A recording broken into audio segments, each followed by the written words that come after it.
I'm watching Stranger Things until season 5 comes out, but I have no one to talk to about it. Except for you guys, so let's jump right into it. Season 2, episode 4, 10 talking points, scratch that, 13 unlucky for some talking points, let's go. Talking point number 1, we meet Will on the field, and this is just after his attack. Joyce is now there, she's speeding onto the school ground. Managed to bring Will back into reality, but he cannot remember what happens. Joyce gets him back to the house and showing him the tracings of the monster that she found on the videotape, and Will just says he wants this to be over, and it's actually so sad that no one can do anything for him. Talking point number 2, tensions are getting real with Elle and Hop right now. Elle returns back to the cabin, Hop is going crazy, being like, did anyone else see you? Now she's attacking Hop and smashes the windows. Oh, she got to clean that up. Talking point number 3, Jonathan returns home, but there is no one home, or so we seem. It's actually Joyce and Will sleeping in the bed together. That's so sweet. We don't even have time to process that before we see Nancy going to stay at Stacy's, but Stacy's actually Jonathan. And then Joyce is trying to get in touch with Hopper, but Hopper hasn't actually been back to the station yet, so she can't get a hold of him. And also, like, Will is cold. What's that all about? Talking point number 4, Dustin is feeding Dart with some chocolate, but does Dart actually like chocolate? It's kind of a crazy assumption. Then he just decides to leave it in the cage or the glass, thinking that can contain it. And then when he arrives at school, he doesn't think anyone's there, but Mike, Lucas, and Max are still looking for Dart,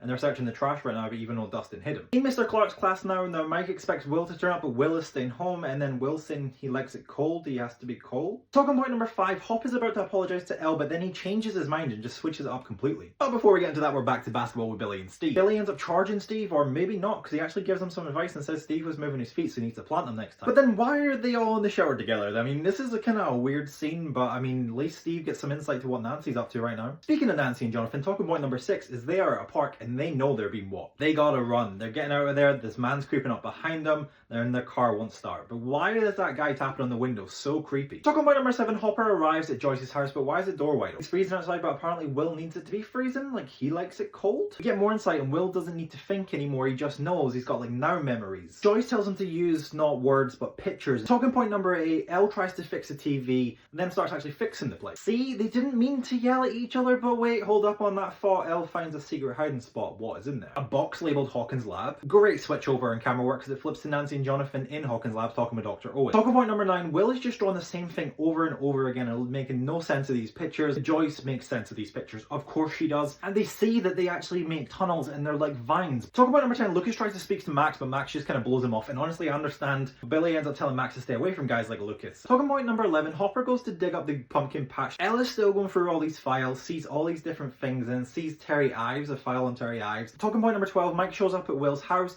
Joyce tries to scare him off, but then he's like, I know about the shadow monster, so he gets invited in. Jonathan and Nancy are now free to go from Hawkins' lab, but what was the Walkman? Well, it actually recorded the whole conversation so they could use it. In talking point 13, the cat is gone. I mean, I seen that coming. Come on, it was gonna naturally happen. He's gonna break through the glass. Did not think he was gonna eat the cat though. And then we end with Hop digging the tunnel, finding the vines, dropping in. Overall, I give this episode a 7. No time to talk. On to episode 5.